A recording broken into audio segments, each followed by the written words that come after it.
Les premiers débats, près de 20 000 personnes donc dans les rues d'une cinquantaine de villes hier en France. Un mouvement presque spontané organisé donc le jour de cette fête nationale pour dire non au pass sanitaire et à la vaccination obligatoire. Il y a eu des tensions avec les forces de l'ordre. Certains policiers ont même été blessés, les policiers qui ont fait usage de gaz lacrymogène dans la plupart des villes où les manifestants étaient rassemblés pour les disperser. Qu'est-ce que ça vous inspire, tout ça? Vous pensez, puisque c'est la question que l'on se pose ce soir, que cette colère-là peut encore monter? Qui veut commencer? Peut-être Philippe Bilger. Comme ça, ils pourront me contredire sans problème. Mais non, mais c'est tout à fait important parce que même si, comme moi, on approuvait le verbe présidentiel quand il était prononcé, il était évident que compte tenu à la fois du tempérament français qui n'aime pas fondamentalement les injonctions du pouvoir et d'autre part qu'on se trouve tout de même dans un climat politique où malgré les bons sondages d'Emmanuel Macron, il est tout de même très contesté. Donc il me paraissait évident, c'est pas une intuition fulgurante, que tôt il y aurait des tensions, mais je ne pensais pas qu'elles arriveraient si vite, qu'elles seraient aussi violentes et que probablement elles ne vont pas s'arrêter tout de suite. Alors moi justement je vais non pas contredire mais peut-être tempérer un peu le propos de Philippe. Heureusement que vous êtes là, Pierre. On parle de 20 000 personnes. Oui. On parle de 20 000 personnes. La rue ne s'est pas embrasée, le pays ne s'est pas soulevé.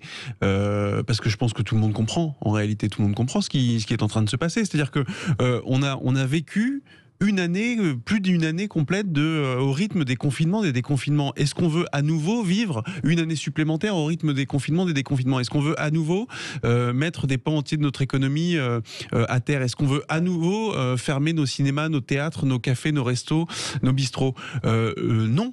Non, donc les gens, les Français se vaccinent, peut-être pas aussi vite qu'il le faudrait. Moi, encore une fois, j'ai aucun mal avec ça. Je suis vacciné 2 doses, j'en suis très fier. Mais je respecte aussi ceux qui refusent de le faire. Ça leur regarde. Mais à partir du moment où vous refusez d'être vacciné, dans ce cas-là, il devient assez.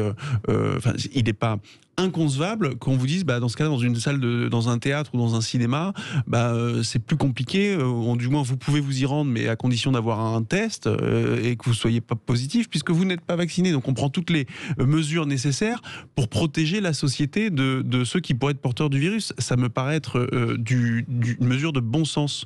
Donc encore une fois, si certains ne veulent pas, il n'y a pas d'obligation vaccinale, si certains ne veulent pas être vaccinés, ils ne sont pas vaccinés, mais je préfère que ces personnes qui font le choix de ne pas être vaccinés, dans ce cas-là, acceptent et assument de ne pas aller par exemple au restaurant, plutôt que le fait de se dire, comme les gens n'ont pas voulu se faire vacciner, on ferme tous les restaurants et pour tout le monde. Pardon, mais moi j'ai pas envie de revivre une année de confinement à nouveau. Alors il y a quand même plusieurs points, notamment sur ce dispositif même de passe sanitaire. C'est relativement inédit quand même ça dans notre droit, Philippe Bilger. Là aussi, Pierre, je me fonde sur ce que j'ai entendu. J'ai entendu un remarquable professeur de droit, ça n'est pas surprenant, il en existe, Paul Cassia, qui a expliqué ça pour non pas répondre, Pierre, à ce que vous venez de dire, mais il a montré qu'on n'était jamais entré dans une telle vigilance à l'égard de quotidienneté qui sont élémentaires. Parce qu'on n'a jamais connu de crise à ce niveau-là. Il avait l'air de considérer que même par rapport au droit, c'est quelque chose de très lourd, que c'est quelque chose de très intrusif, et ça ne voulait pas dire que pour lui le Conseil constitutionnel allait censurer. Alors, je suis pas, encore une fois, je suis ni constitutionnaliste ni juriste, mais j'ai quand même en mémoire que lorsque vous inscrivez vos enfants à l'école, il faut être à jour de ces vaccins. Lorsque vous les mettez dans une colonie de vacances, il faut être à jour de ces vaccins. Lorsque vous voyagez à l'étranger, il faut aussi être à jour de vos vaccins. Donc je veux dire, c'est quelque chose que les Français connaissent, et connaissent depuis longtemps. Oui, mais ils n'ont jamais eu à justifier de leur vaccination dans leur moindre déplacement. Mais encore une fois, parce qu'on est dans une situation exceptionnelle. Pourquoi est-ce qu'on justifie, pourquoi est-ce qu'on en vient à cette extrémité-là? La seule et unique raison, c'est qu'on ne souhaite pas l'engorgement des hôpitaux. Mais c'est ça le problème, c'est que M. Macron n'a pas parlé justement des soucis qu'il y a à l'hôpital par rapport à la fermeture des lits et l'engorgement possible s'il y a une 4e vague. Il y a un problème structurel à l'hôpital et ça, lors de son allocution, pas une seule seconde, il l'a évoqué. Donc je trouve ça quand même un petit peu fort de café. Et puis alors, pour vous répondre, messieurs, en dehors de la contestation politique de certains, c'est un fait, il y a une défiance, même si cette crise est inédite, sur les plateaux télé où certains politiques n'ont fait que nous dire des contre-vérités par moment. Il n'y a eu que des contradictions. Vous zappiez d'une chaîne à l'autre, on entendait tout et son contraire. Donc forcément, vous pouvez quand même avoir la crainte, une fois de plus, on a le droit de s'interroger sur l'efficacité de ce vaccin, où beaucoup d'entre nous vont devoir se refaire vacciner à la rentrée. Donc c'est qu'il n'est pas si performant, efficace que ça. Maintenant, je pense qu'il faut faire véritablement le distinguo par rapport à ces manifestations, à l'ampleur que potentiellement ça peut prendre, puisque c'est une suite quelque part logique dans la tête de certains des gilets jaunes qui ont été entravés avec la jauge, évidemment par rapport aux restrictions de la Covid. C'est que beaucoup de personnes, évidemment, estiment qu'elles n'ont pas à se justifier quand elles sortent et que M. Macron aurait dû dire c'est une obligation vaccinale. Et si vous ne voulez pas, c'est comme ça et pas autrement. Là, il a voulu jouer au chef. Pour moi, il a encore fait duer en même temps. C'est pire d'imposer l'obligation vaccinale. Parce que là, j'aurais reconnu et j'aurais considéré comme étant légitime la colère de ceux qui ne le souhaitent pas. Là, ceux qui ne le souhaitent pas, on leur dit vous pouvez ne pas être vacciné. Oui, mais là, tu peux ne pas être vacciné, Pierre, pardon de t'interrompre. Simplement, tu n'as accès pratiquement à rien en termes de loisirs. Donc ça veut dire qu'à part aller au avions-nous accès aux loisirs quand nous étions confinés? Pardon, on avait droit à rien, on pouvait même pas sortir. Pourquoi le faire maintenant? À plus de 500 mètres de chez nous. C'est ce que disait ce matin le ministre Riester. Pour une fois, j'ai été d'accord avec lui. Il disait on a le droit de ne pas se vacciner, mais on ne peut pas empêcher ceux qui le sont d'aller au restaurant. Oui, mais c'est quand même très hypocrite sur le principe. Vous ne me l'enlèverez pas. Mais pourquoi? Parce que j'aurais préféré qu'ils disent vu l'état, la situation de si on avait imposé une obligation vaccinale, chère Caroline, vous seriez la première sur les ronds-points. Pardonnez-moi, mais je voudrais quand même qu'on entende et la responsabilité individuelle prône sur la responsabilité collective. On va continuer cette discussion avec Baptiste qui nous appelle depuis Bordeaux. Bonjour à vous, Baptiste. Bonsoir. Je me présente rapidement, Baptiste, 21 ans. Bonsoir. Alors, premier lieu, je suis manifestant. Moi, je suis dans ces 20 000 personnes. Alors, bon, j'ai quand même rappelé une chose d'abord. Quand vous regardez le mouvement Gilets jaunes, quand on vous dit il y a 20 000 personnes en France, vous regardez la caméra, vous regardez l'image en fond. Quand les Champs-Élysées sont pleins, les 20 000 personnes, vous les aviez à l'écran. Donc, les préfectures, à un moment donné, moi, sur les nombres, vous avez des doutes sur les chiffres. ne plus les écouter par le constat du terrain. Ensuite, par rapport à toute cette histoire d'obligation vaccinale, tout ça, alors d'abord, je vais rappeler un fait. Je vais rappeler quand même ce qui s'est passé. Je vais rappeler qu'il y a un an, l'obligation vaccinale, le pass sanitaire, c'était une théorie du complot. Il y a 6 mois, le gouvernement disait que ça serait jamais obligatoire. Et aujourd'hui, il nous menace. Donc, il y a quand même une évolution dans l'histoire, il y a quand même quelque chose qui ne va pas. Ensuite, autre chose qui ne me plaît pas, c'est qu'on me traite d'anti-vax. Moi, je ne suis pas liberticide, je suis libertaire. Être réduit au mouvement mormon américain, non, ça ne m'intéresse pas. Par contre, ce que je promouvois, moi, je ne suis pas contre les vaccins, mais je suis contre les mensonges. Et depuis le début, on est dans le manque de transparence le plus total, on est dans le mensonge absolu. On nous dit qu'on ne peut pas faire en sorte que l'hôpital sature. C'est pour ça qu'on a fermé 1800 lits depuis le début de la crise.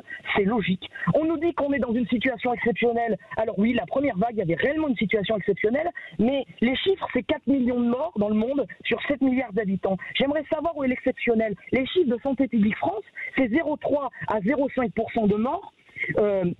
Officiellement, j'aimerais savoir où est l'exceptionnel. Je n'appelle pas à l'inaction quand je dis ça, mais par contre, il y a une question de mesure, il y a une question de proportion. Et en fait, là, ce que Macron a fait, c'est un coup de bluff, parce que en fait, Macron, il défend l'Union européenne, et j'ai été chercher des lois dans l'Union européenne, et en fait, il y a deux lois qui sont, il y a des lois intéressantes. Déjà, il y a la résolution 2361, qui a été adopté par l'Assemblée du Conseil de l'Europe le 27 janvier 2021. Je rappelle que par l'article 55 de la Constitution, on est soumis aux traités internationaux consignés.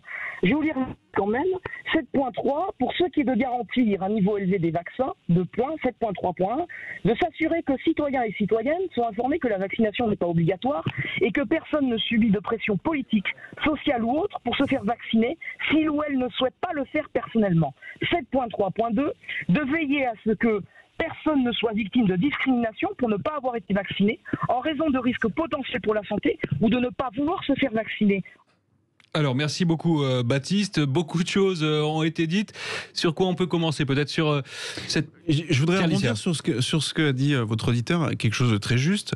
Il faut de la mesure et de la proportion. Et effectivement, je ne suis pas un défenseur du président de la République et du gouvernement, mais je dois dire que pour le coup, je considère que l'obligation vaccinale n'aurait pas été une mesure justement proportionnée et juste, et ne rien faire non plus.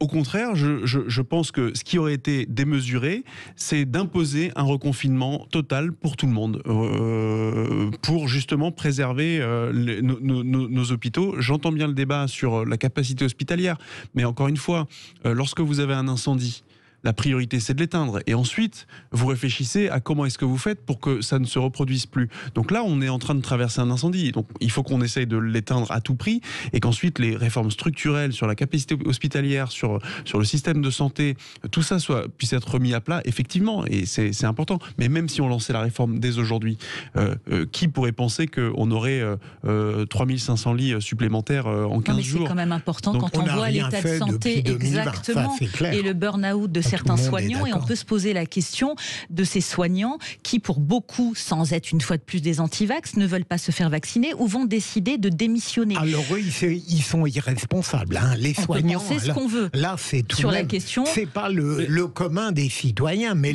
j'ai entendu des infirmières nous menacer en disant on va pas se faire vacciner, tant pis, ça va être. Non, mais on est irresponsable lorsqu'on a des rapports professionnel constant avec les personnes vulnérables et les personnes âgées, de dire on n'a pas à se faire vacciner. Enfin, là, on n'est plus... Je pense que, Caroline, il ne faut pas exagérer cette forme de tolérance. Non. Ça, je suis de votre avis sur les soignants, même si je ne veux absolument pas mettre à l'écart une partie de la population, je le redis, parce que je trouve ça extrêmement dangereux et dommageable. Elle se met véritablement. À l'écart, hein. Mais parce que sans que ce soit des antivax, ils n'auront pas le choix et on peut entendre certaines choses. Moi, là où j'ai du mal par rapport à M. Macron, vraiment, et une fois de plus, je ne vais pas passer mon temps à me justifier, je ne suis pas une anti-vaccin. Je m'interroge simplement, comme énormément d'entre nous et beaucoup de personnes réfléchies qui ne sont pas défélées au fin fond d'une grotte à se dire, oh là là, Armageddon. Pas du tout. C'est pourquoi autant de vitesse et de précipitation. Pourquoi annoncer toujours, et c'est symptomatique de la Macronie, du jour au lendemain, vous avez des familles qui avaient pris les billets, qui partaient en vacances, et donc ça va leur gâcher aussi cet été, parce qu'on ne peut pas forcément tout organiser. C'est toujours la même chose. Et dans ces cas-là, pourquoi est-ce que ce pass sanitaire n'est pas utilisé dans les transports en commun? Ça veut dire que le métro, le RER ne sont pas des trains. Vous n'avez pas besoin de ce pass sanitaire. Donc, c'est bien par rapport au plan de relance, à l'économie, qu'on a vraiment envie de mettre en avant. Mais une fois de plus, on fait des distinctions, on fait des clivages entre la population et certains secteurs professionnels. Moi, ça me pose véritablement un problème. Et pour en revenir juste aux gilets jaunes et à certains antivax qui, pour le coup, se sont retrouvés à la fin de la manifestation et ont convergé, c'est un genre de convergence des luttes, même si j'aime pas trop ce terme, j'ai été extrêmement choquée. Je trouve que c'est de l'ordre de l'infamie, réellement, de faire un rapprochement, de comparer l'obligation vaccinale avec la Shoah. Avec les lois de Vichy. Comment est-ce qu'on peut dire ce genre de choses? Les Juifs devaient se cacher pour ne pas finir en fumée. Donc ça, c'est véritablement scandaleux pour le coup. Alors, on a posé la question, la colère peut-elle monter sur les réseaux sociaux? Je vous donne quand même le résultat. 95% des gens qui ont voté nous disent oui, 95%. Donc cette colère, selon eux, peut encore monter dans notre pays. Non, mais elle peut monter, je pense qu'on est tous d'accord pour dire qu'elle peut monter, mais la question est, va-t-elle monter? Je ne suis pas persuadé que ceux qui répondent qu'elle peut monter considèrent qu'elle va monter.